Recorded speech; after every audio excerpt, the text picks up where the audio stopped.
Hey everyone, welcome back to my channel Dev Chronicles. This is Prince Dubey और आज हम बात करने वाले हैं एक ऐसे टॉपिक के बारे में जो हर एक कंप्यूटर साइंस स्टूडेंट्स के लिए काफ़ी ज़्यादा इंपॉर्टेंट होते हैं। Even though they are so much serious about it, उनके फैमिली या वो उनका एक ही ड्रीम होता है कि लाइक उनको एक कैंपस सिलेक्शन लेना है। Whenever they are starting their journey for the computer science, either BCA, BTech और master degree, MCA, MTech, so their dream is the same, to get the campus selection in a good company. Either there can be a big four companies, the product based kind of like a Google, Microsoft, either the service based company like Tech Mahindra, TCS, this kind of companies. सबसे ज़्यादा तो expectations उनकी family की होती है। तो मैं सोच रहा था कि बहुत सारे ऐसे स्टूडेंट्स होते हैं जो जगलिंग कर रहे हैं ओवर द इंटरनेट, इवन जो they try to talk with your senior like campus selection को टारगेट कैसे करना है, कैसे अच्छे से उसका प्रिपरेशन करना है, so I can get the campus selection till the end of my semesters, right.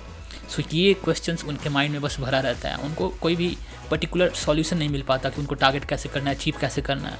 तो टुडे हम लोग इसी टॉपिक के बारे में बात करने वाले हैं इन डिटेल, एक ऐसा रूटीन जो आप फॉलो कर सकते हो और इवन आप भी एक अच्छा सा ऑफर लेटर ग्रैब कर सकते हो as a campus selection, either big four companies और in different startup companies as well, because sometime क्या होता है, even startup companies provide you more CTC than the big companies even, right? So we will talk about in the details. So let's get start. First of all मैं बात करने वाला हूँ कि आपका कौन से टीयर का कॉलेज है। तो शायद आपको पता हो या ना पता हो, कॉलेजेस 3 टाइप्स के टीयर्स के होते हैं या फिर universities, first year, second year and third year. So sometime क्या होता है, कैंपस सिलेक्शन में सबसे ज़्यादा कैंपस सिलेक्शंस एंड बड़ी कंपनीज जो आती है टीयर फर्स्ट वाले कॉलेज में आती है या यूनिवर्सिटीज़ में। पहले तो ये होता क्या है, लाइक टीयर 1, टीयर 2 और टीयर 3 कॉलेजेस क्या होते हैं, इनमें डिफरेंसेस क्या हैं, राइट। सो हम लोग अंडरस्टैंड करते हैं इसके बारे में। सो टीयर 1 कॉलेजेस उनको कहते हैं जो मतलब कि एकदम से टॉप लेवल पे होती है, जैसे कि NIT हो गया, IITs हो गया। सो जो बड़ी बड़ी यूनिवर्सिटीज़ होते हैं जो गवर्नमेंट से स्पॉन्सर्ड होती है, स्टेट गवर्नमेंट नहीं, लाइक होल इंडिया गवर्नमेंट से स्पॉन्सर्ड होती है, तो वो टायर 1 में ही आती है वैसी यूनिवर्सिटीज़। मोस्टली आप IIT और NITs को लेके चलो इसमें, राइट। नेक्स्ट होती है टायर 2 कॉलेजेस और यूनिवर्सिटीज़। ये क्या होती है, स्टेट स्पॉन्सर यूनिवर्सिटी हो गई।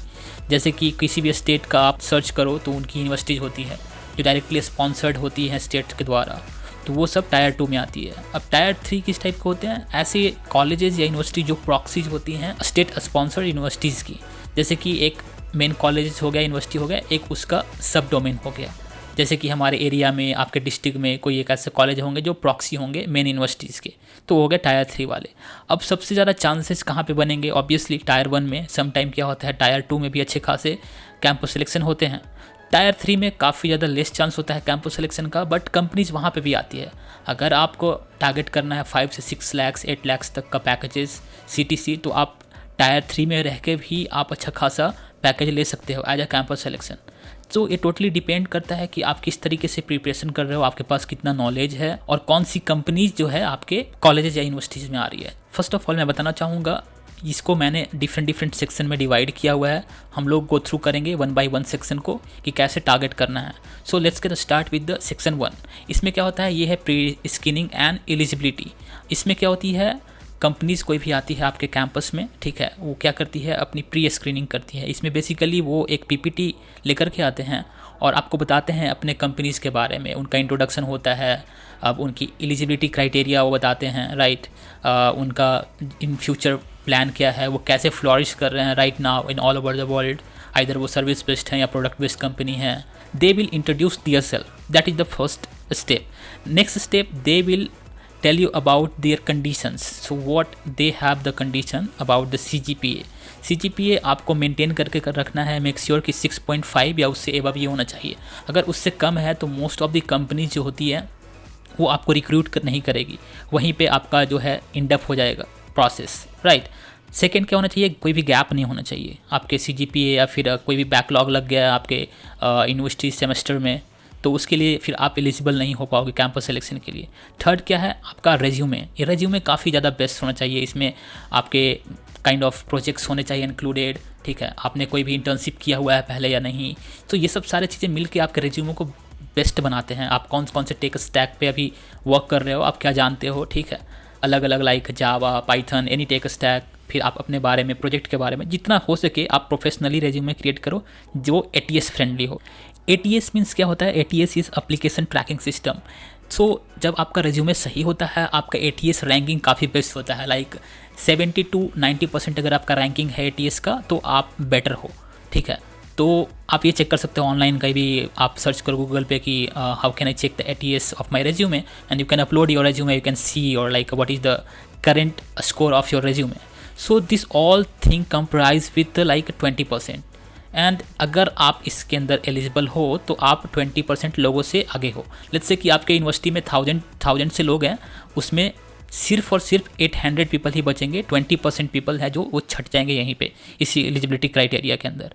नेक्स्ट आता है हमारा सेक्शन, और वो सबसे ज़्यादा इंपॉर्टेंट है, that is the written exam. अब रिटन एग्जाम में मोस्टली 100 क्वेश्चंस होते हैं, ठीक है। अब 100 क्वेश्चंस में बहुत सारे डिफरेंट इसमें सब सेक्शंस आते हैं, कहाँ से क्वेश्चन पूछे जाते हैं, किस तरीके से क्वेश्चन पूछे जाते हैं, we will talk about it everything right in deep. So हम लोग का फर्स्ट जो होता है एक प्रोग्रामिंग लैंग्वेज, किसी भी प्रोग्रामिंग लैंग्वेज का क्वेश्चंस आप एक्सपेक्ट कर लो, लाइक 15 से 20 क्वेश्चंस वहाँ से आते हैं। Either that can be C++, Java और पाइथन। सो मोस्टली आपको फोकस क्या करना है, जावा या पाइथन पे, क्योंकि लेट्स से आपने रिटन एग्जाम क्रैक कर लिया तो नेक्स्ट आपका जो होगा वो होगा इंटरव्यू। अब इंटरव्यू में वो ज़्यादातर क्वेश्चन या तो जावा या फिर पाइथन से ही पूछते हैं। C++ का भी दे कैन, बट उनका जो ट्रेंड होता है C++ का काफ़ी लेस होता है। तो आप मेक श्योर करो जावा या पाइथन का एक बेसिक आप अंडरस्टैंडिंग रखो। अब इसमें भी सबसे ज़्यादा इंपॉर्टेंट क्या है, OOPS concept, object oriented programming language concept. क्योंकि आप अगर देखो C++, जावा और Python all 3 languages contains the OOPS. So ये हो गया। इसके बाद है DSA, ये तो काफ़ी ज़्यादा इंपॉर्टेंट है। आज के वर्ल्ड में DSA ट्रेंडिंग पे है। जितने भी बिग कंपनीज़ हैं लाइक गूगल, माइक्रोसॉफ्ट, मेटा, ठीक है, TCS सर्विस बेस्ड कंपनी में थोड़ा कम है, बट प्रोडक्ट बेस्ड कंपनी में अगर आप जाना चाहते हो, आपका ड्रीम है बड़ी कंपनीज़ का, तो वहाँ पे DSA मस्ट है। वहाँ पे 2-3 राउंड DSA का ही सिर्फ चलता है। तो DSA में क्या क्या पूछ सकते हैं, वो हैश मैप हो गया, सॉर्ट हो गया, ट्री हो गया, ये सब सारे क्वेश्चंस वहाँ से आ सकते हैं। इसमें आप एक्सपेक्ट कर लो 7 to 10 क्वेश्चंस DSA में रिटन एग्जाम में आ सकते हैं। उसके बाद क्या है, DBMS, डेटाबेस मैनेजमेंट सिस्टम। इसमें मोस्टली आपको पढ़ना है SQL के बारे में, ठीक है। अगर SQL क्वेरीज आपने प्रिपेयर कर रखा है कि कैसे 2 टेबल को ज्वाइन करना है, कैसे डेटा को रिट्रीव करना है, अपडेट कैसे करना है, इंसर्ट कैसे करना है, अगर ये आप जानते हो तो DBMS में मोस्टली आपका क्लियर हो जाएगा वहाँ पे। इसमें भी आप एक्सपेक्ट कर सकते हो 7 से 10 क्वेश्चन DBMS के थ्रू। नेक्स्ट है हमारा ऑपरेटिंग सिस्टम। ऑपरेटिंग सिस्टम हमारे कॉलेजेस में ऐसे भी पढ़ाए जाते हैं मोस्टली कि मैनेजमेंट लेयर, एप्लीकेशन लेयर, जितने भी लेयर्स होते हैं ऑपरेटिंग सिस्टम में वो हो गए। मेमोरी मैनेजमेंट कैसे किया जाता है, एप्लीकेशंस के बारे में इनसाइड द ऑपरेटिंग सिस्टम। सो आप इसका भी प्रिपरेशन कर सकते हो। अगर आप चाहो तो मैं हर एक चीज़ का, हर एक सेक्शंस का एक अलग से डेडिकेटेड वीडियो ला सकता हूँ। If you want please comment down in my this video, I will take care of those things, okay. तो ऑपरेटिंग सिस्टम आप समझ गया क्या क्या आएगा। नेक्स्ट है हमारा कंप्यूटर नेटवर्क। अब कंप्यूटर नेटवर्क में भी डिफरेंट टाइप के क्वेश्चन आते हैं, ये भी काफ़ी ज़्यादा इंपॉर्टेंट है। जैसे कि मॉडल्स अलग अलग से, OSI हो गया, TCP मॉडल्स हो गए, DNS सिस्टम कैसे काम करते हैं, राउटिंग कैसे काम करती है। तो अगर ये सारे चीज़ अगर आप स्टडी कर लेते हो कंप्यूटर नेटवर्क में, डैट विल बी इनफ। इसमें भी आप एक्सपेक्ट करो 9 to 10 क्वेश्चन, ठीक है। Last not list that is the aptitude and reasoning. अब एप्टीट्यूड आप तो कभी पढ़े नहीं होगे लाइफ में। लेट्स से अगर आप कंप्यूटर साइंस बैकग्राउंड से आते हो, कभी आपने किसी भी गवर्नमेंट एग्जाम का प्रिपरेशन नहीं करा लाइफ में, तो आपका रीजनिंग एंड एप्टीट्यूड एकदम से 0 के बराबर मैं मानता हूँ होगा। तो मेक श्योर करो आप कोई एक अच्छा सा चैनल फॉलो करो, ठीक है। आप एक बुक उठाओ, वहाँ से आप एप्टीट्यूड एंड रीजनिंग का प्रिपरेशन करना स्टार्ट कर दो, क्योंकि आई थिंक सो सबसे ज़्यादा पोर्शन जो होता है एग्जाम का वो एप्टीट्यूड, रीजनिंग और प्रोग्रामिंग लैंग्वेजेस से ही होते हैं। लाइक 20 क्वेश्चन आप एक्सपेक्ट करके चलो एकदम से। सो एप्टीट्यूड एंड रीजनिंग में ऑलमोस्ट 20 क्वेश्चन होते हैं। इसमें कैसे टाइप के क्वेश्चन पूछे जाते हैं, लाइक टाइम हो गया, टाइम एंड वर्क का क्वेश्चन हो गया, टाइम डिस्टेंस का क्वेश्चन हो गया, ठीक है। इसमें रेशियो का क्वेश्चन हो गया, ठीक है, परसेंटेज का क्वेश्चन हो गया। इंग्लिश में डिफरेंट टाइप के नॉमेनक्लेचर का क्वेश्चन होंगे, ठीक है, अल्फ़ाबेटिकल्स का क्वेश्चन हो गया, ब्लड रिलेशनशिप के क्वेश्चन हो गए। तो डिफरेंट टाइप के एप्टीट्यूड एंड रीजनिंग होते हैं, जहाँ पे आप अगर अच्छे से प्रिपरेशन करें तो आराम से 20 में से 15 क्वेश्चन से 18 क्वेश्चन आप कर लोगे। तो ये हो गया सारा रिटन एग्जाम का फॉर्मूला, कैसे आपको प्रिपरेशन करना है। आप आराम से 6 मंथ पहले, 7 मंथ पहले से तैयारी करो रिटन एग्जाम का। मैं बोलता हूँ 100% आप निकाल लोगे। तो ये हो गया सेक्शन 2। अब मान लो कि आपने सेक्शन 2 भी निकाल लिए। अब इसमें क्या है ना, यहाँ पे मैंने बताया कि 20% ये 20% सेक्शन हो गया। अब यहाँ पे अगर मैं बताऊँ कि 40% लोग यहाँ से एक्सक्लूड होना शुरू हो जाएंगे। तो मैंने बताया था 1000 जो बंदे हैं आपके कॉलेज में, अब वो कितने बचेंगे, अब वो 400 बचेंगे, बेसिकली 400 से 500 ही बचेंगे अब बंदे, ठीक है। अब उन लोगों के बीच आपका कंपटीशन है।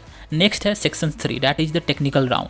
अब इसके अंदर क्या होता है, टेक्निकल राउंड मीन्स डायरेक्टली आपका इंटरव्यू होगा, 1 to 1 या फिर ग्रुप इंटरव्यू हो जाएगा, जिसमें 3-4 लोग आपके सामने होंगे, का इंटरव्यू लेंगे, किसी भी लैंग्वेज स्पेसिफिक होगा, डीएसए के कुछ क्वेश्चन पूछ देंगे, कुछ प्रोग्रामिंग लैंग्वेजेस टाइप के क्वेश्चन पूछ देंगे, लाइक जावा का, पाइथन का, उप्स कॉन्सेप्ट, ठीक है। So they will ask the question. अब इस टेक्निकल राउंड में क्या है, इसमें 4 राउंड टेक्निकल्स होंगे। अगर आप बड़ी कंपनीज में जाते हो लाइक माइक्रोसॉफ्ट, गूगल, ठीक है, मेटा, तो वहाँ पे 4 राउंड का इंटरव्यू होता है। अगर आप सर्विस बेस्ड में कंपनीज अगर आपके कैंपस में आ रही है, वहाँ पे 2 टाइप्स के इंटरव्यू होते हैं, एक टेक्निकल राउंड हो गया, एक टेक्निकल प्लस कोडिंग राउंड हो गया, बाकी तो मैनेजरल राउंड वगैरह चलते रहता है, वो तो प्लस में है। बट ये मेन सेक्शन में बता रहा हूँ, इसमें 4 राउंड होंगे, जिसमें 2 तो आपका डीएसए का ही हो जाएगा अगर आप माइक्रोसॉफ्ट गूगल में जा रहे हो, एक टेक्निकल हो जाएगा, एक टेक्निकल प्लस कोडिंग हो जाएगा।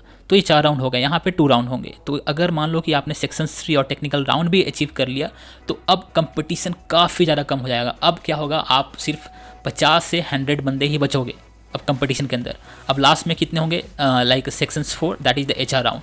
अब एचआर राउंड में काफ़ी रेयर ही होते हैं कि कोई नहीं निकाल पाते एचआर राउंड, क्योंकि ये काफ़ी ज़्यादा नॉर्मल होता है एंड ईजी वे होता है करना। इसमें बेसिकली एचआर आपके बारे में पूछेंगे कि आप कैसे कंफर्टेबल हो इन फ्यूचर हमारे कंपनी के साथ, हमारी ये पॉलिसीज़ है, आप क्या एक्सपेक्ट करते हो हमारे साथ एज वेल, आपका नेक्स्ट 5 ईयर का क्या प्लान है, अगर आप लॉन्ग टर्म में हमारे कंपनी में रहना चाहते हो या नहीं, इस टाइप का क्वेश्चन वो लोग एक्सपेक्ट करेंगे आपसे, और आपको बेस्ट वे में आंसर देना है, ठीक है। अब यहाँ पे एक चीज़ होता है नेगोशिएशन ऑफ द सैलरी। आपको नेगोशिएट किस तरीके से करना है सैलरी को। अगर आप फ्रेशर हो, क्योंकि आप फ्रेशर ही रहोगे ऑब्वियसली, अगर आप कैंपस सिलेक्शन जा रहे हो तो आप फ्रेशर हो, तो वहाँ पे आपको ट्रेंड पता कर लेना है पहले से कि कितना आप एक्सपेक्ट कर सकते हो सैलरी। तो उस हिसाब से आपको एक्सपेक्टेशंस अपने बताने हैं सैलरी के, और उसके अकॉर्डिंग एचआर वाले फिर आपको बताएंगे कि हम लोग इतना पे कर सकते हैं आपको, आप इसके लिए एलिजिबल हो। तो ये हो गया आपका 4 राउंड। अगर ये आपका कंप्लीट हो जाता है, then after you will get the offer letter. भाई ये सबसे बड़ा हैप्पीनेस वाला दिन होता है किसी भी स्टूडेंट्स के लिए कि उनका कॉलेज से डायरेक्ट ही कैंपस सिलेक्शन हो रहा है और उनको अच्छा खासा पैकेज मिल गया।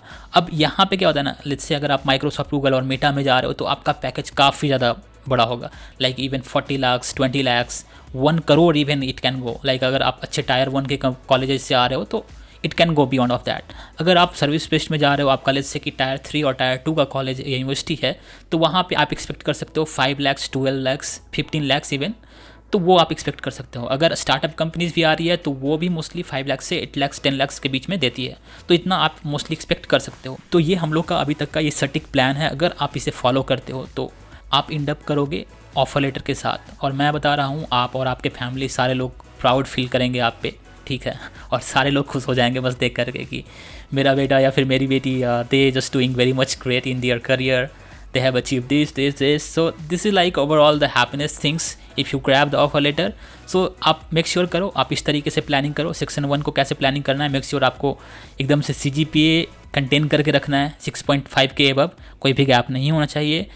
रिटन एग्जाम का प्रिपरेशन कैसे करना है मैंने बता दिया। अगर आप इस पर और भी डिटेल वीडियो चाहोगे तो मैं प्रिपेयर करके ला दूंगा, आप बस कमेंट डाउन करो कि आपको वीडियो चाहिए ऐसा कि जिसमें रिटन एग्जाम में प्रोग्रामिंग लैंग्वेज में किस किस टाइप के question you can expect from the year. मैं प्रीवियस ईयर का कुछ क्वेश्चन लाऊंगा, वहाँ से एनालिसिस करके आपको बता दूंगा कि डीएसए में कैसे क्वेश्चन पूछते हैं, डीबीएमएस में किस टाइप के क्वेश्चन आते हैं, अलग अलग कॉलेजेस, अलग अलग यूनिवर्सिटीज़ में या फिर अलग अलग कंपनीज़ के द्वारा, राइट। गूगल, माइक्रोसॉफ्ट, उन लोगों का क्या ट्रेंड चल रहा है अभी, ठीक है।